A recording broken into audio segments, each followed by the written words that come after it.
لیکن ان کے پیش آنے میں ایک اہم عامل شیطان بھی ہوا کرتا ہے۔ اس وجہ سے مشیت کی قدرت کے پہلو سے وہ خدا کی طرف منسوب ہوتی ہے، اور سبب کے پہلو سے شیطان کی طرف۔ اس پہلو سے حضرت ایوب علیہ السلام نے اپنے دکھ اور آزار کو شیطان کی طرف منسوب کیا۔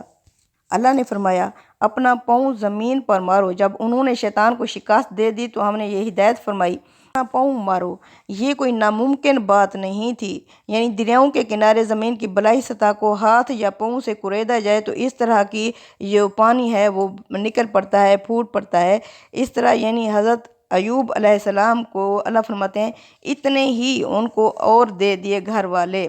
سفر ایوب میں اس کی تفصیل یہ ہے کہ خداوند نے ایوب کو جتنا اس کے پاس پہلے تھا اس کا 2 چند دیا۔ تب اس کے سب بھائی اور سب بہنیں، اس کے سب اگلے جان پہچان اس کے پاس آئے اور اس کے گھر میں اس کے ساتھ کھانا کھایا۔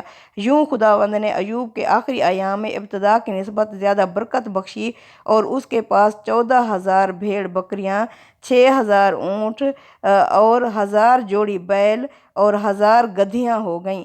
اس کے 7 بیٹے اور 3 بیٹیاں بھی ہوئیں، اور اس کے بعد ایوب 140 برس جیتا رہا اور اپنے بیٹے اور پوتے 4تھی پشت تک دیکھے۔ اللہ اکبر۔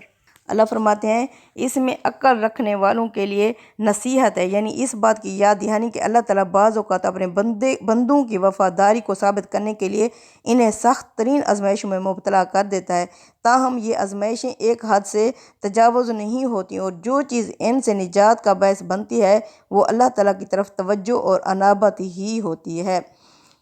اللہ نے فرمایا، سینگوں کا ایک مٹھا لو اور اسے اپنے آپ کو مارو، اور جو قسم تم نے کھا لی تھی اس میں ہانس نہ ہو۔ اس کی وجہ غالباً یہ ہوئی کہ آزمائش کے زمانے میں کوئی ایسی بات ان کے منہ سے نکل گئی جو صبر اور انابت اللہ کے منافی تھی۔ اس پر انہوں نے قسم کھا لی کہ وہ اپنے آپ کو سزا دیں گے اور اس کے لیے اتنے کوڑے ماریں گے۔ قسم اگر اللہ کی یا اپنے نفس کی یا دوسرے کی حق تلفی کا باعث بن رہی ہو تو اسے توڑ دینا ضروری ہے، لیکن یہ چونکہ عہد و پیمان پر خدا کی گواہی ہوتی ہے اور عہد و پیمان کا معاملہ دین میں بڑی اہمیت رکھتا ہے، اس وجہ سے ان کو یہ ہدایت ہوئی کہ وہ اس طریقے سے رسمی طور پر اس کو پورا کر لیں۔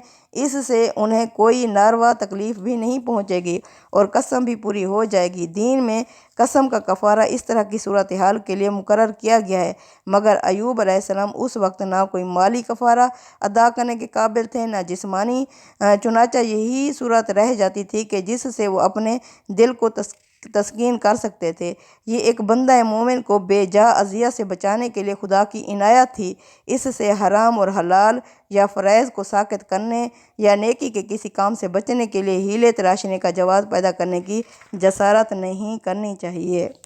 اللہ فرماتے ہیں ایوب اپنے رب کی طرف رجوع کرنے والے تھے۔ یہی صفت سلیمان علیہ السلام کے تذکرے میں نمایاں کی گئی۔ اس سے اس مقصد کی طرف توجہ ہوتی ہے کہ جو ان سرگزشتوں کے سنانے میں پیش نظر ہے۔ اللہ اکبر۔ اللہ تعالیٰ حضرت ابراہیم علیہ السلام اور ان کی فیملی کے بارے میں بتا رہے ہیں۔ اللہ فرماتے ہیں وَاذْكُرْ عِبَادَنَا إِبْرَاهِيمَ وَإِسْحَاقَ وَيَعْقُوبَ أُولِي الْأَيْدِي وَالْأَبْصَارِ، اور ہمارے بندوں ابراہیم اور اسحاق اور یعقوب کو یاد کرو، قوت اور بصیرت والے۔ اِنَّا أَخْلَصْنَاهُمْ بِخَالِصَةٍ ذِكْرِ الدَّارِ، ہم نے ان کو ایک خاص کام اس گھر کی یاد دہانی کے لیے منتخب کیا تھا۔ وَإِنَّهُمْ عِندَنَا لَمِنَ الْمُصْطَفَيْنَ الْأَخْيَارِ، اور یقیناً وہ ہمارے ہاں برگزیدہ اور نیک بندوں میں سے تھے۔ اللہ اکبر۔ وَاذْكُرْ إِسْمَاعِیلَ وَالْيَسَعَ وَذَا الْكِفْلِ وَكُلٌّ مِّنَ الْأَخْيَارِ، اور اسماعیل اور یسع اور ذو الکفل کو یاد کرو، یہ سب اخیار یعنی چنے ہوئے لوگ تھے۔ اب حضرت ابراہیم علیہ السلام یعنی یہ اس پدر سرانہ قسم کی سرداری کی طرف اشارہ ہے جو ان جلیل القدر پیغمبروں کو اپنے لوگوں میں حاصل تھی، یعنی آخرت کے گھر کی۔ انبیاء علیہ السلام اصلاً اسی کی منادی کرنے کے لیے مبعوث ہوتے ہیں، آخرت کے گھر کی۔ اب اللہ فرماتے ہیں اسماعیل، یسع اور ذو الکفل یہ کون تھے؟ اس سے ملتے جلتے نام کے جن 2 پیغمبروں کا ذکر بائبل میں ہوا ہے ان میں سے یشع قرآن کے تلفظ سے قریب تر ہے، ان کا زمانہ 713 کاف میں بتایا جاتا ہے۔ یہ دریائے اردن کے کنارے ایک مقام قبیلہ مہولہ کے رہنے والے تھے، اور دوسرے یسیع ہیں جن کا زمانہ 220 کاف میں بتایا گیا ہے۔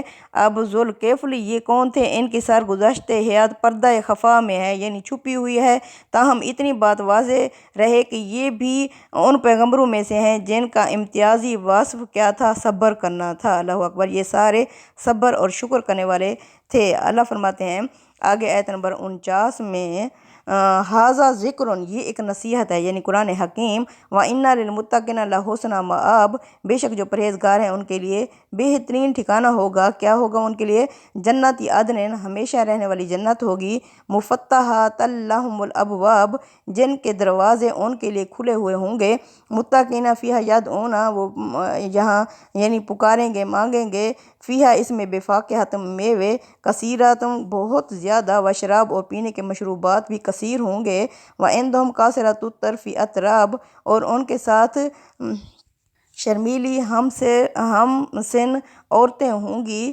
اللہ فرماتے ہیں ھذا ما توعدون لیوم الحساب، یہ وعدہ کیا جا رہا ہے حساب کے دن کے لیے، ان ھذا لرزقنا ما لہ من نفاد، بے شک یہ ہماری طرف سے رزق ہوگا جس میں کوئی کمی نہیں ہوگی، ھذا یہ سب کچھ ہوگا جنتیوں کے لیے، وَإِنَّ لِلطَّاغِينَ لَشَرَّ مآب، اور سرکشوں کے لیے بہت ہی برا ہوگا ٹھکانہ، جہنم ان کے لیے جہنم ہوگی، استغفر اللہ، یصلونھا، جس میں وہ داخل ہوں گے، فبئس المہاد، جو بہت ہی برا ٹھکانہ یا واپسی کی جگہ ہے، ھذا یہ سب کچھ ہوگا ان جہنمیوں کے لیے، فَلْيَذُوقُوہ، وہ اسے چکھیں گے، مبتلا رہیں گے، حمیم، ابلتے ہوئے پانی میں، وغساق، اور خون اور پیپ میں، وآخر من شکلہ ازواج، اس قسم کی شکل کے اور بھی بہت سارے عذاب ہوں گے، استغفر اللہ۔ یہ یاد دہانی ہے، اسے یاد دہانی حاصل کرو اور یاد رکھو، اللہ سے ڈرنے والوں کے لیے یقیناً بہترین ٹھکانہ ہے، ہمیشہ کے باغ جن کے دروازے ان کے لیے کھلے ہوئے ہوں گے، اور ان میں تکیے لگائے بیٹھے ہوں گے، ان میں بہت سارے میوے اور مشروبات اپنے خدام سے طلب کر رہے ہوں گے، ان کے پاس شرمیلی ہم سن عورتیں ہوں گی۔ یہ وہ چیز ہے جس کا حساب کے دن کے لیے تم سے وعدہ کیا جا رہا ہے، بے شک یہ ہمارا رزق ہے جو کبھی ختم ہونے والا نہیں ہے۔ ایک طرف یہ اور دوسری طرف سرکشوں کے لیے بدترین ٹھکانہ ہے جہنم، جس میں وہ جا پڑیں گے، سو کیا ہی برا مقام ہے۔ یہ کھولتا ہوا پانی اور پیپ، اب وہ اس کو چکھیں گے، اور اس کی دوسری چیزیں بھی ان کے لیے موجود ہوں گی، استغفر اللہ۔ آگے آیت نمبر 59 میں اللہ فرما رہے ہیں ھذا فوجن، یہ ایک گروہ ہے، مقتحم معکم، جو تمہارے ساتھ گھسا چلا آ رہا ہے، لا مرحبا بہم، انہیں کوئی بھی نہیں ہے ان کا استقبال کرنے والا، انہم صالون النار، کیونکہ یہ جہنمی ہیں، قالوا بل انتم، وہ کہیں گے بلکہ تمہارے لیے، لا مرحبا بکم، تمہارے لیے بھی کوئی ویلکم کرنے والا، استقبال کرنے والا نہیں ہے، انتم قدمتموہ لنا، تم ہی ہمیں یہاں لائے تھے، فبئس القرار، بہت ہی برا یہ ٹھکانہ ہوگا، قالوا، وہ کہیں گے ربنا، اے ہمارے رب، من قدم لنا، جو ہمیں یہاں لایا، آگے ھذا فزدہ عذابا ضعفا فی النار، اس کے لیے آگ کا عذاب دگنا کر دے۔ انہیں بتایا جائے گا یہ تمہارے پیروکاروں کی بھیڑ چلی آ رہی ہے، یہ بھیڑ بھی تمہارے ساتھ ہی داخل ہونے والی ہے، فوراً کہیں گے ان پر خدا کی مار، یہ تو آگ میں پڑنے والے ہیں، پیرو جواب دیں گے بلکہ تم پر بھی خدا کی مار، یہ جو کچھ ہم دیکھ رہے ہیں تم ہمارے آگے لائے ہو، سو کیا ہی برا ٹھکانہ ہوگا ان کے لیے۔ اس وقت کہیں گے اے ہمارے رب، یہ جو اس کو ہمارے آگے لائے ہیں ان کو اس بھڑکتی آگ میں ہوئی آگ کا دگنا عذاب دے۔ وقالوا ما لنا لا نرى، وہ کہیں گے کیا ہو گیا ہے، ہم کیوں نہیں دیکھ رہے، رجالاً، ان آدمیوں کو، کنا نعدهم من الاشرار، جنہیں ہم دنیا میں برا سمجھا کرتے تھے، اتخذناہم سخریا، کیا ہم ان کا ایسے ہی مذاق اڑایا کرتے تھے، ام زاغت عنہم الابصار، یا ہماری آنکھیں انہیں دیکھنے سے چوک رہی ہیں، ان ذالک لحق تخاصم اہل النار، یہی حقیقت ہے کہ ایسے ہی جھگڑیں گے، تو تکار کریں گے جہنمی لوگ۔ قل، کہہ دیجئے محمد صلی اللہ علیہ وسلم ان سے، انما انا منذر، کہ میں خبردار کرنے والا ہوں تمہیں، وما من الہ الا اللہ الواحد القہار، کہ اللہ کے سوا کوئی معبود نہیں ہے، وہی ہے بھی ایک اور سارا غلبہ بھی اسی کا ہے۔ ان سے کہو اے پیغمبر کہ میں تو صرف ایک خبردار کرنے والا ہوں، اپنے معبودوں کے بل پر تم میرے انظار سے بے پرواہ ہو رہے ہو تو سن لو، اللہ کے سوا کوئی معبود نہیں، وہ یکتا اور سب پر غالب ہے، بے شک رب السماوات والارض وما بینہما بینہمل عزیز الغفار، وہ رب ہے آسمانوں اور زمینوں اور جو کچھ ان دونوں کے درمیان میں ہے، وہ زبردست بھی ہے اور بخشنے والا بھی ہے۔ قول کہہ دیجئے محمد صلی اللہ علیہ وسلم ان سے، ہوا نبأ عظیم، یہ ایک بہت بڑی خبر ہے جو میں تمہیں دے رہا ہوں، یعنی عذاب اور قیامت کی۔ انتم عنہ معرضون، جس سے تم منہ پھیرے ہوئے ہو، اراض کیے ہوئے ہو۔ آگے آیت نمبر 69 میں اللہ فرماتے ہیں، ما کان لی من علم بالملائ الاعلیٰ، مجھے ملائے اعلیٰ یعنی آسمانی باتوں کی کوئی خبر نہیں تھی، اذ یختصمون، اس وقت جب وہ وہاں جھگڑ رہے ہوں گے آخرت میں، تو ترا کر رہے ہوں گے، ان یوحا الیہ، میری طرف وحی کی جا رہی ہے، الا سوائے اس بات کی، انما انا نذیر مبین، یہ کہ میں تمہیں کھلم کھلا خبردار کرنے والا ہوں۔ اذ قال ربک للملائکۃ انی خالق بشر من طین، ان کے انکار کی وجہ بھی وہی ہے اے پیغمبر جو ابلیس کی تھی۔ کون سی؟ انہیں وہ قصہ سناؤ جب تمہارے پروردگار نے فرشتوں سے کہا کہ میں مٹی سے ایک انسان بنانے والا ہوں، فَإِذَا سَوَّيْتُهُ وَنَفَخْتُ فِيهِ مِن رُوحِي فَقَعُوا لَهُ سَاجِدِينَ، پھر جب میں اس کو درست کر لوں اور اس میں اپنی روح پھونک دوں تو تم اس کے آگے سجدے میں گر جانا۔ فَسَجَدَ الْمَلَائِکَةُ كُلُّهُمْ أَجْمَعُونَ، چنانچہ فرشتے سب کے سب اکٹھے سجدے میں گر گئے، الا ابلیس، سوائے ابلیس کے، استکبارہ، اس نے تکبر کیا، وَكَانَ مِنَ الْكَافِرِينَ، اور وہ ہو گیا منکروں میں سے، کافروں میں سے۔ کالا یا ابلیسو، اس پر اللہ نے فرمایا اے ابلیس، ما منعک، تجھے کس چیز نے روکا تھا، ان تسجد، کہ تو نے سجدہ نہ کیا، لما، اس کو، خلقت بیدیا، جس کو میں نے اپنے ہاتھوں سے پیدا کیا، بنایا، یعنی اہتمام کے ساتھ اپنے دست قدرت سے تخلیق کیا۔ یہ اس لیے فرمایا کہ اپنی تخلیق کے اعتبار سے انسان فی الواقع خدا کا ایک شاہکار ہے اور وہ بڑے غیر معمولی اوصاف اور صلاحیتوں کے ساتھ پیدا ہوا ہے۔ تو اللہ نے فرمایا، کالا یا ابلیس ما منعک ان تسجد لما خلقت بیدی استکبرت، کیا تو نے تکبر کیا، ام کنت من العالین، یا تو بڑا ہی چڑھا ہوا ہے، بڑا ہی سرکش ہے۔ کالا، تو کہا شیطان نے، انا خیر منہ، میں بہتر ہوں اس سے، کس لیے، خلقتنی من نار، تو نے مجھے تو پیدا کیا آگ سے، وخلقتہ من طین، اور اسے مٹی سے پیدا کیا۔ کالا فاخرج منہا فانک رجیم، اس پر اللہ نے فرمایا نکل جا یہاں سے، آج سے تو مردود ہے، وان علیک لعنتی الی یوم الدین، تم پر لعنت ہے میری قیامت کے دن تک۔